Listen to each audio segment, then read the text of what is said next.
All right, here we go. Years. We started when I first started working here, being a company under Perfect World. Then we were under Embracer for a tiny bit of time, and then Kill's kind of Gearbox, quiet through some and of this, now but Cryptic is going to be we're not here for him. transitioning to being under Deca, which is a brand new company for us. Can you talk a little bit about what that change means and what it means for Cryptic and for our games? That's a very big question. So I guess I'll take a step back. The anytime there's a change in kind of the corporate ownership, or in the more recent case, the changing of an operating group within Embracer, there's always some subtle differences that happen within the studio. Everything, I'll get into a little bit of the sausage making, but little things like how we make our budgets, to who we get certain things approved by. One of the things that really hasn't changed in each of these transitions, though, is the core of what makes Champions, Neverwinter, and Star Trek as good as they are. And in all these moves, our team at Cryptic has done a tremendous job, even while all this other distracting stuff has come and bothered them along the way. They've done a great job at providing great content for our players against our roadmaps through all these transitions. So they're interesting. So we're getting a little bit of fluff really here at the beginning, right? Patting everybody on the back, and that's fine. I mean, that's what he's supposed to do. Sci-Fi Metal Girl, yeah, he didn't. From the parts that I caught, he did a lot less interrupting. It was kind of weird though, because maybe Phil told him, "Hey, rein me in," because I like to go on. I really felt like I caught the very end of it, like the last like 10 minutes solid, and he was answering questions that he had written down, and I got the feeling he would have went all night long. And Kale at that point was like, "Hey, that's it," and kind of cut him off. But there was a few times that I noticed that he had asked Kale, if you don't mind if I do X or whatever, so I'm wondering if, they maybe had a meeting before and was like, "Hey, make sure you rein me in if I start going too far," But yeah, he was definitely, just letting Phil do the talking, and it makes sense, right? I mean, that's his boss. But from what I gather, I mean, they're obviously friends, mutual respect, worked together for a long time. So I don't think it was weird for him, but I think, the boss is on there. You you just let him do what he wants to do. But yeah, definitely a little bit different. Other than the very beginning when he goes over his spiel, which irritates the crap out of me. But I understand. I mean, I guess you have to do it. I mean, other community managers I don't see doing that, but I guess some do. Not all of them, but some do. I just don't like it because I feel like I'm a grown up. I don't know, but I get it. I mean, there's people that come into chat that are being douchebags and stuff. So, bro, be quiet. Back to work.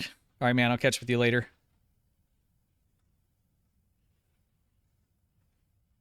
Feel like they should have taken questions in the previous stream. Yeah, and I had put a couple questions in chat as well, but it wasn't until the very end. I was actually driving home, and I was just like verbaling them in.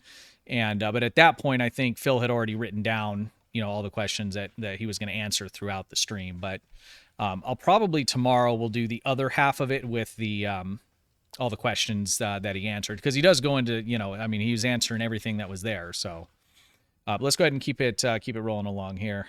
We'll get through the fluff, and he gets into a little bit more kind of nuts and bolts To go through. And in the case of the Deca Games transition, I know the team over there is Yeah, incredibly both mine excited got missed. about joining the fray with us. They've been doing a lot of staffing up, and so far they've been a real pleasure to work with. Cool. So, going into a little more detail, what is the relationship between Deca and Cryptic going to be like moving forward? So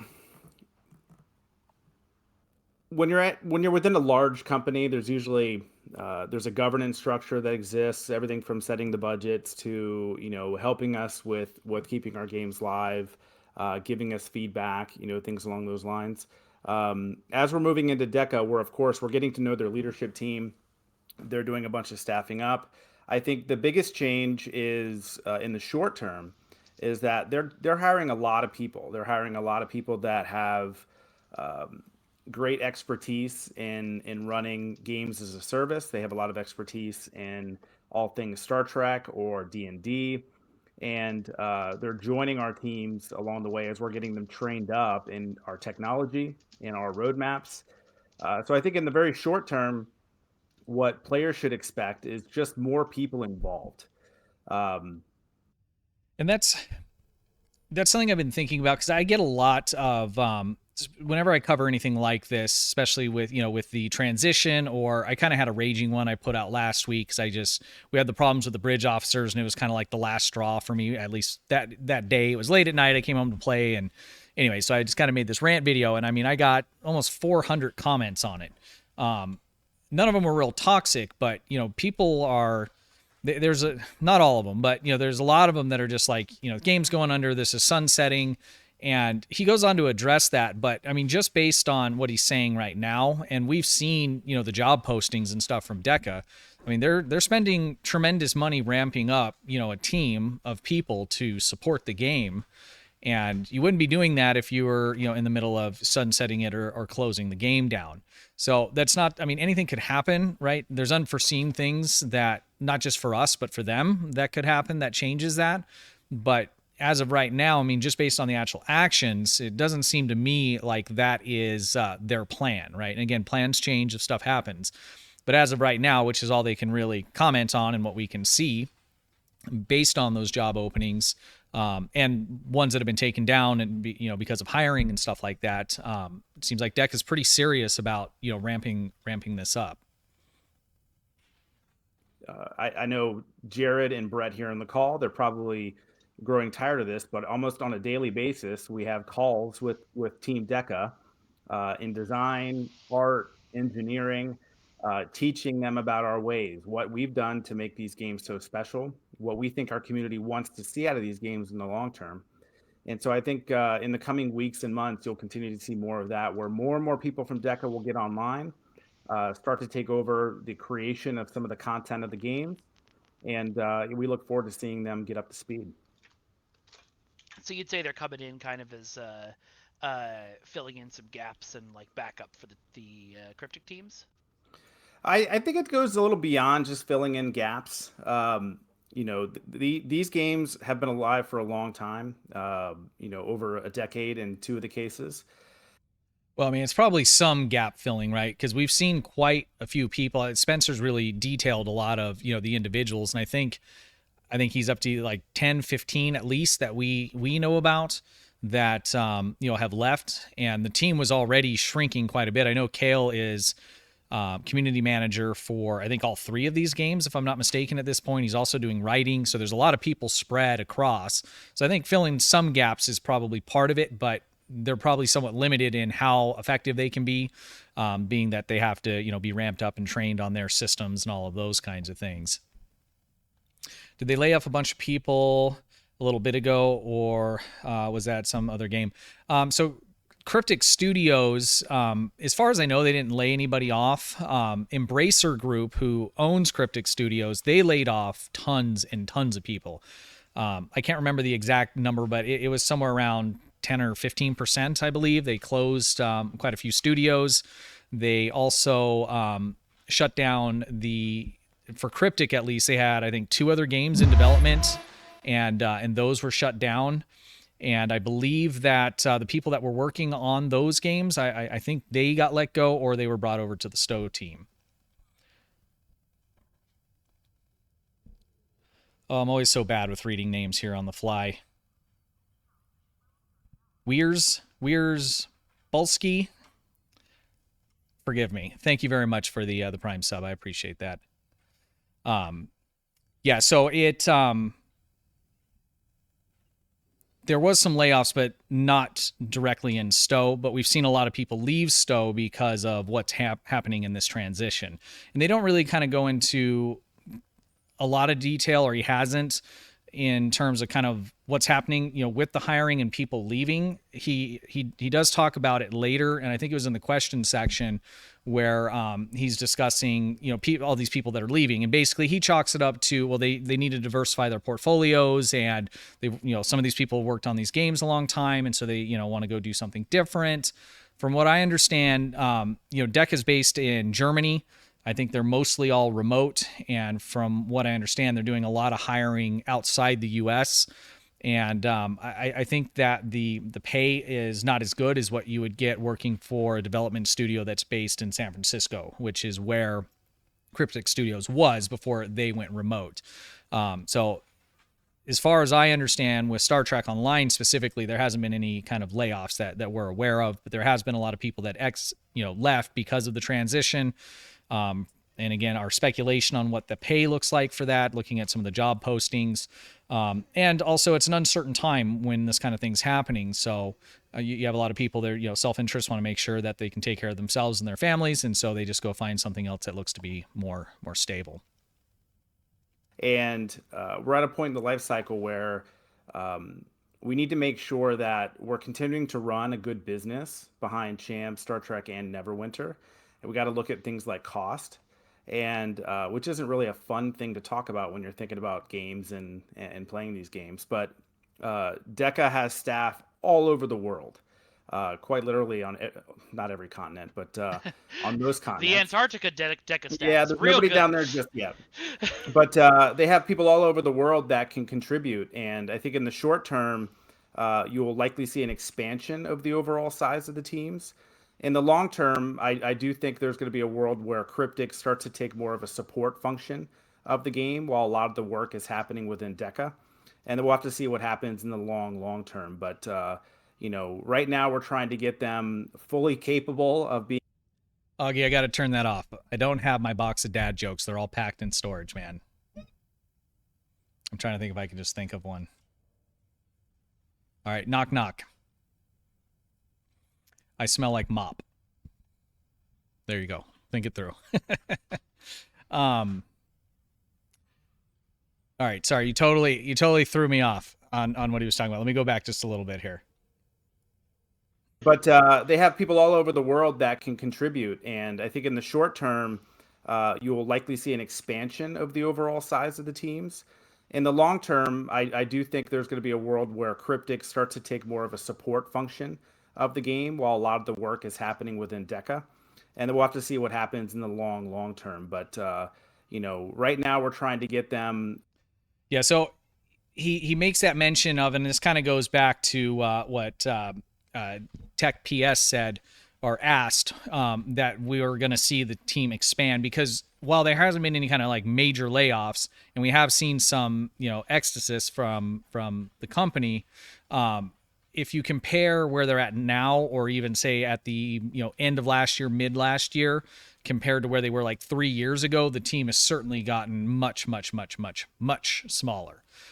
So that makes sense to ramp that up, because I think they probably were undermanned, undermanned in women the last couple of years. So that's not surprising. And again, I get the sense that DECA is serious, and obviously Cryptic's into it, because they're getting more help to really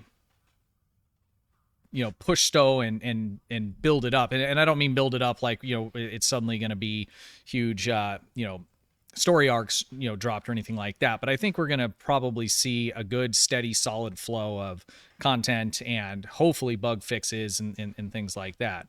I heard him mention, in, I think it was in the question and answer section of it, where he was talking about they do, and these are actually public things for Embracer Group, their shareholder meetings, things like that, and that's all public stuff, and they call out Star Trek Online at every single one as being a very profitable game for the amount of money that is spent on it. Master Dude, what's up, man? I just hope their spaghetti code doesn't become more spaghetti.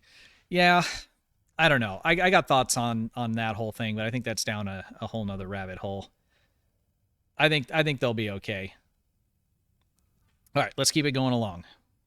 Fully capable of being developers in these games in our technology, which is no small undertaking. Typically, I guess I'll go a little bit of a sidetrack here. We see this anytime we hire somebody within Cryptic. You hire a designer onto Star Trek. I'm sure Jared can attest to this.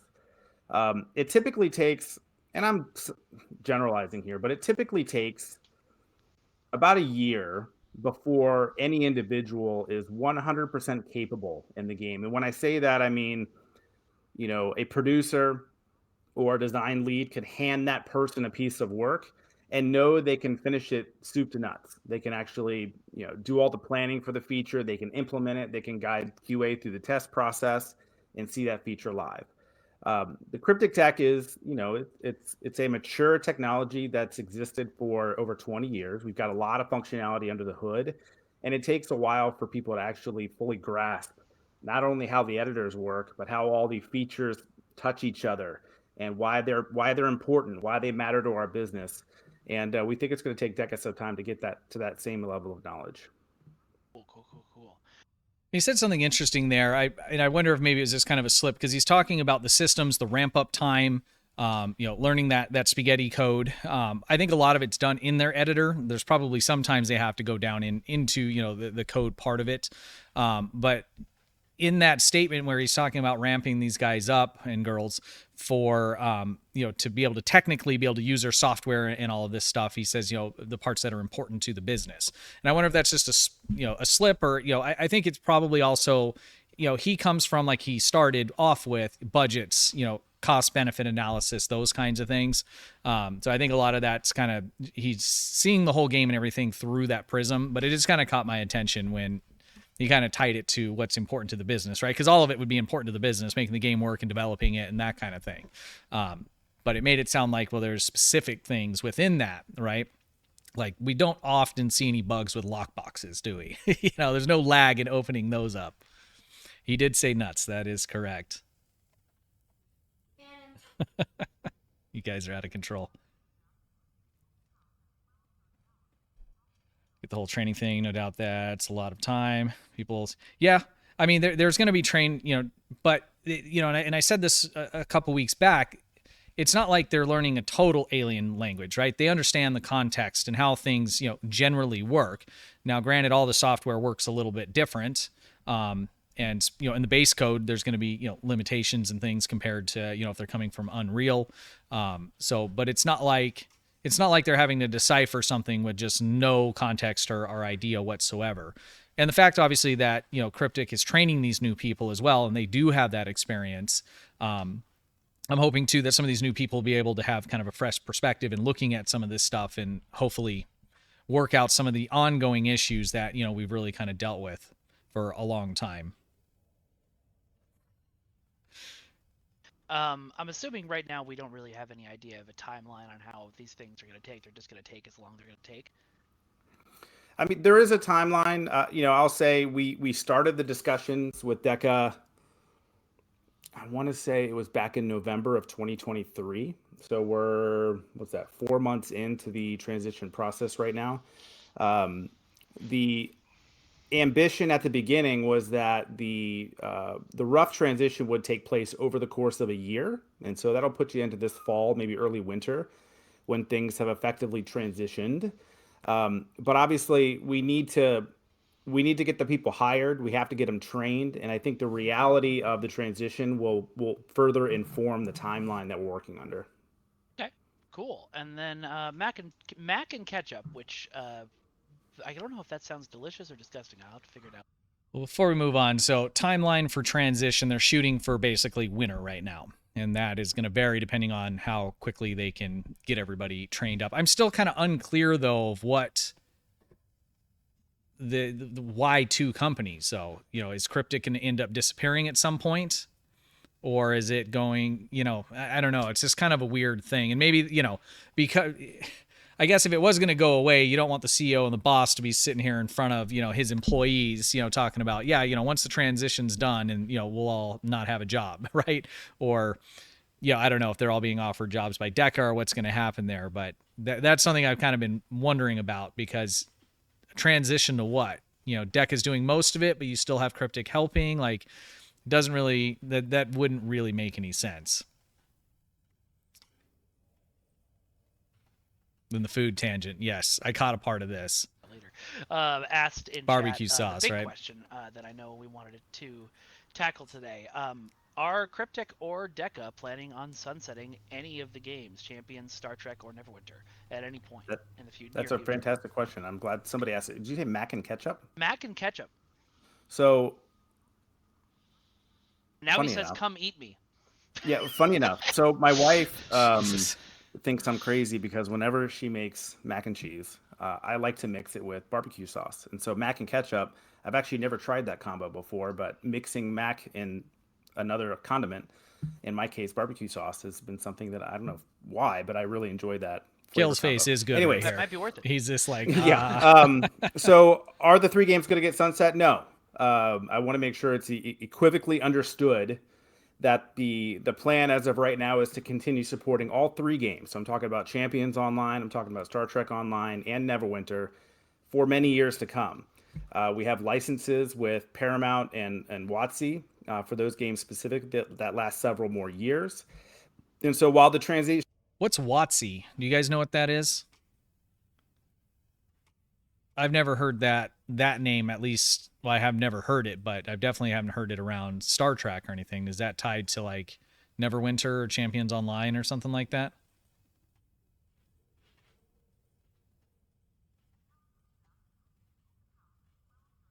Owner of D&D? Okay.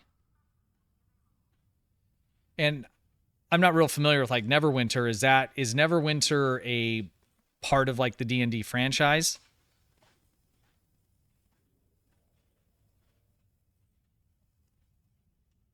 Because I'm not real familiar with the D&D. So okay, I gotcha.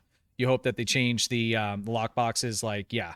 And we've been talking about that for years. You know, being able to have the choice packs. I mean, there's a lot of just quality of life things they could do. I mean, forgetting about the drop rates and the fact that we don't know what the drop rates are, which are a big deal. That's why I don't open boxes in Star Trek Online.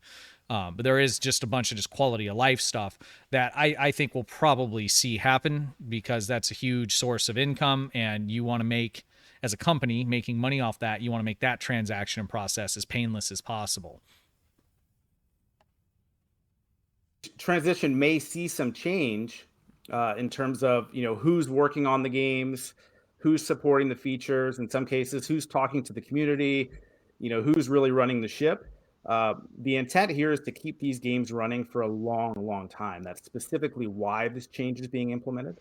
And so if there is any fear or concern right now that this is a signal that we're looking at sunsetting these games, I wouldn't look at it that way. That is definitely not the plan.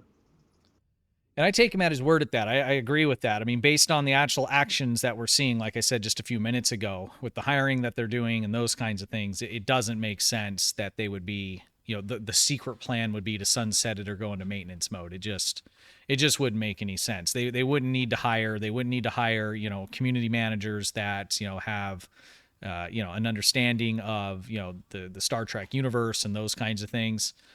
So I take him at his word at that. I mean, I don't have any reason to think that, they're blowing smoke, and I, based on what I can just see, I mean, that all seems to me to be 100% accurate. In fact, under, the reason that, as Phil said, the reason that these games are all being moved to DECA along with all of us is because we want to keep them going for as long as humanly possible. Absolutely. Yeah. I think this is public information, but for anybody that likes to nerd out and watch investor calls, Embracer does a quarterly investor call where they talk about its financial prospects and how things have been trending. Star Trek Online in particular is called out every single quarter because it is one of the top performing, just from a top line revenue perspective, titles in its back catalog. So, if I'm putting on my business hat for a second, sunsetting a game that still has gas in the tank just doesn't make a ton of business sense. And those discussions aren't happening right now. So yeah, we have every intent to try to maximize the length of these games. We have a dedicated community behind all. Let's hear what he said again about that. Every single quarter, because it is one of the top performing, just from a top line revenue perspective, titles in its back catalog. So, if I'm putting on my business hat for a second, sunsetting a game that still has gas in the tank just doesn't make a ton of business sense. And those discussions aren't happening right now. So yeah, we have every intent to try to maximize the length of these games. We have a dedicated community behind all 3 of them, and we want to continue to provide great content to all 3. So I don't want to go on too farther without addressing that. So he said that Stowe is one of the top performers in top line revenue. So, generally what you would have, and he didn't say the net, but top line revenue would be, overall income and then your basic expense, and so it doesn't seem like they're spending tons of money. I mean, I don't know what the overhead cost is. Obviously they don't release their P&Ls or anything like that. But I run a small business, and so top line revenue, it's going to be relative, right? So because Gearbox is huge, they have games that are massive, right? But Stowe is still looked at, or is still performing, top line revenue as one of the highest earners, and so that would be basically the difference of how much money is it costing us to do it compared to how much we're making. So profit margin essentially. And from a percentage standpoint, it seems to be pretty doing pretty darn good. I do, Augie. I know exactly. Wish they had enough business to rework the game in Unreal Engine 5. Yeah. And he addresses that in the question and answers portion of it, which again I'll probably do another review stream for that portion of it. I just don't know how long I'm going to have tonight, but the problem is that, like, let's say you could just port it over to Unreal Engine, right? So you spent the money, you did that. I think their estimates, they said they had looked at it in the past, and that it would cost them like $10 million to completely port it over and make all the stuff work over there.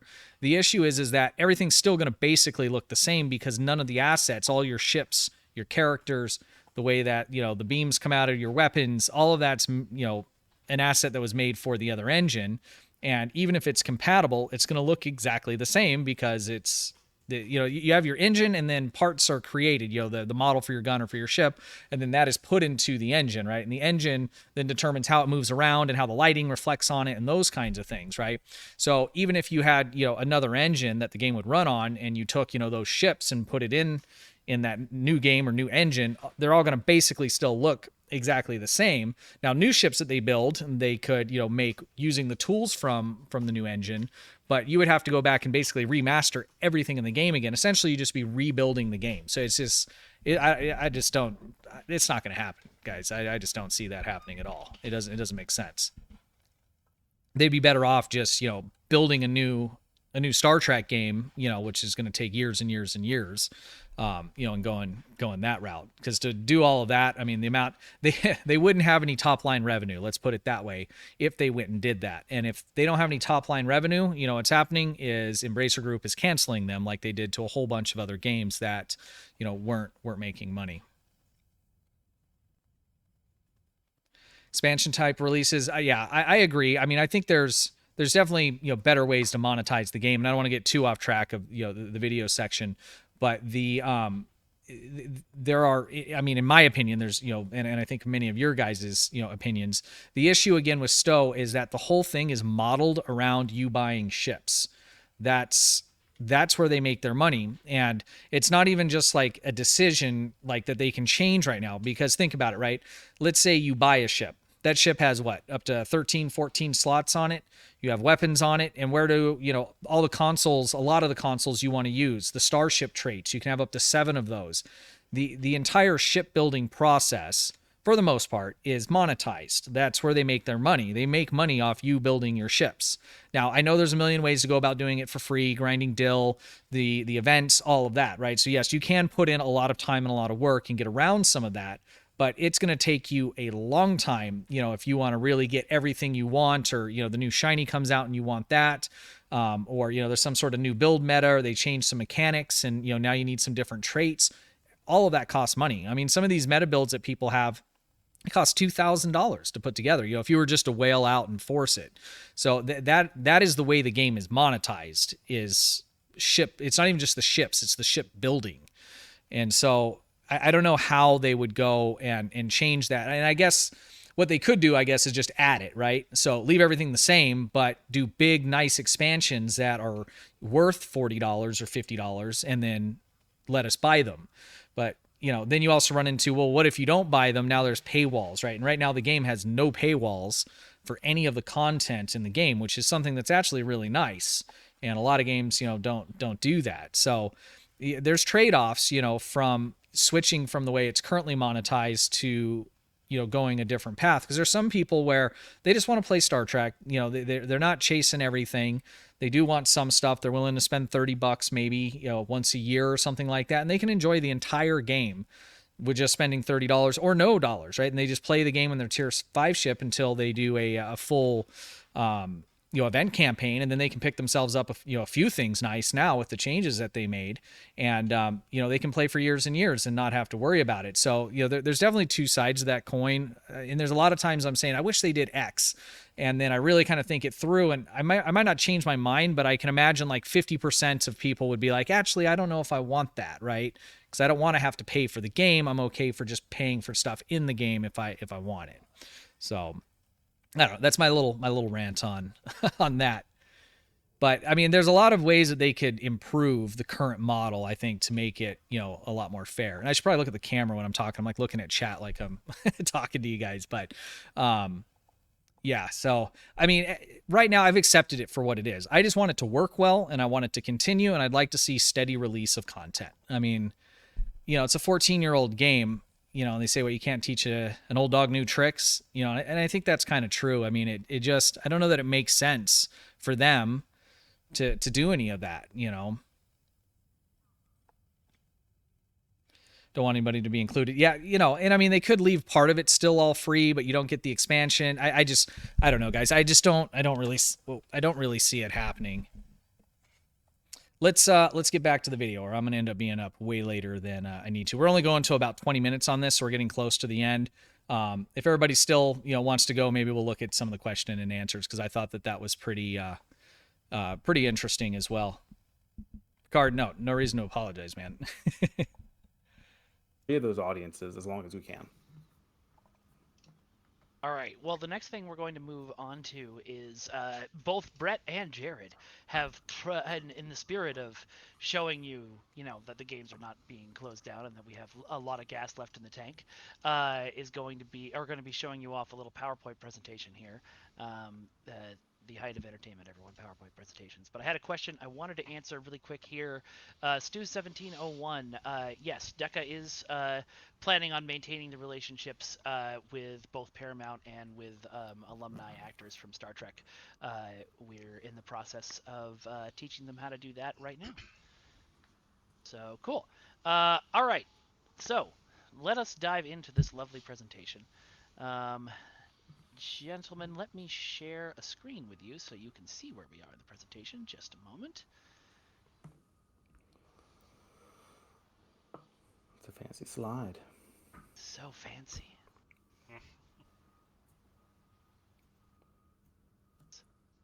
I don't want to fast forward it because so you all are seeing have problems with my usual player. But anyways, full screen version. Just so you know. All right, so let's start here. Kale got a really quiet like 10 minutes into this, and I don't know why, but don't get me started on the overall presentations on these. All right, so we're going to go through the slides here. We're going to stop once we get to the VP for Stowe. I actually just put out a video covering that. It's basically their roadmap, and there's some little teasers in there as well. I'll link my channel there if you guys aren't familiar with it. But I put that video out, I don't know, about an hour ago, and so we go over that. But so if you want to hear about the Stowe portion, obviously I skipped the Neverwinter and the Champions, and then we'll be discussing the question and answer portion later. It's mainly they were in just chat, and it was kind of supposed to be kind of for all the games, but it really just centered right around Star Trek Online. Here with this transition overview. Yeah, so I kind of covered this in some of my prior comments, but I'll state some of it again. And I guess a little bit of a rewind to a few weeks back. I was laying in bed one night. I was not able to sleep, and I cracked open Reddit, and I was just browsing through the Star Trek forums. I didn't tell Mike I was doing this, so he I got a message from him the next morning saying, "Oh my gosh, what are you doing?"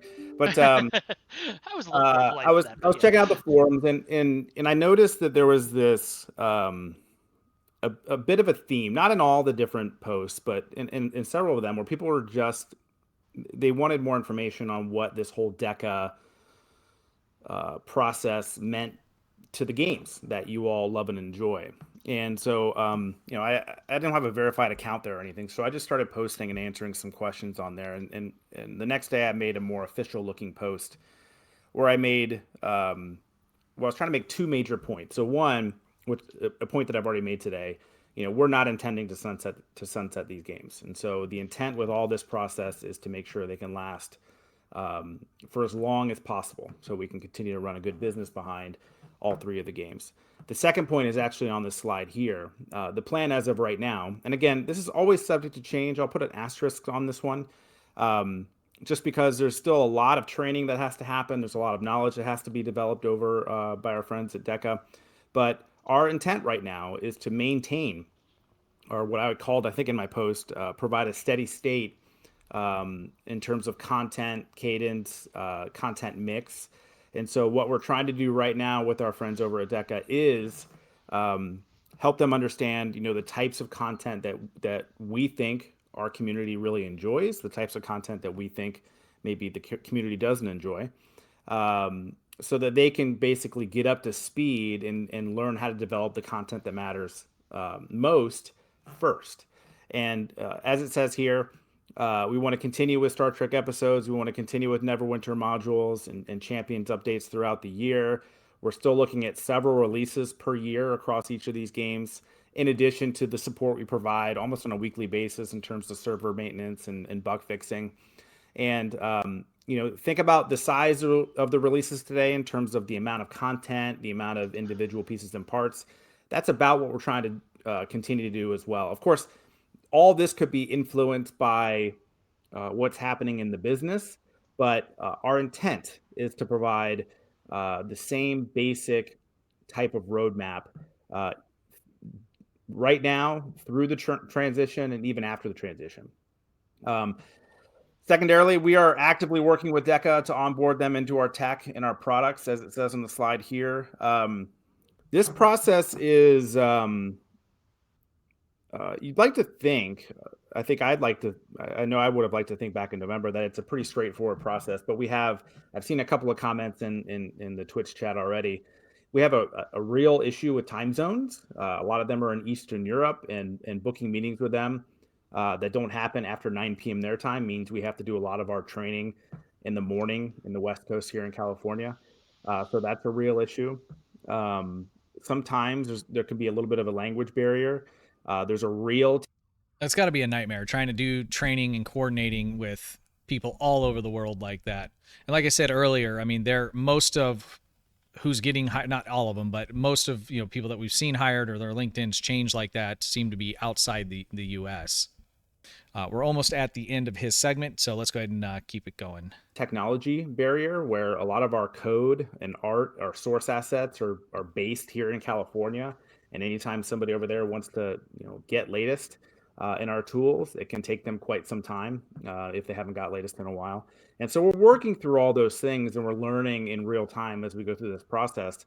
But this transition is requiring quite a bit of coordination between the two groups to make sure we can satisfy that first bullet point, which is a content cadence and a content mix that is in line with what we think the expectation is from the community.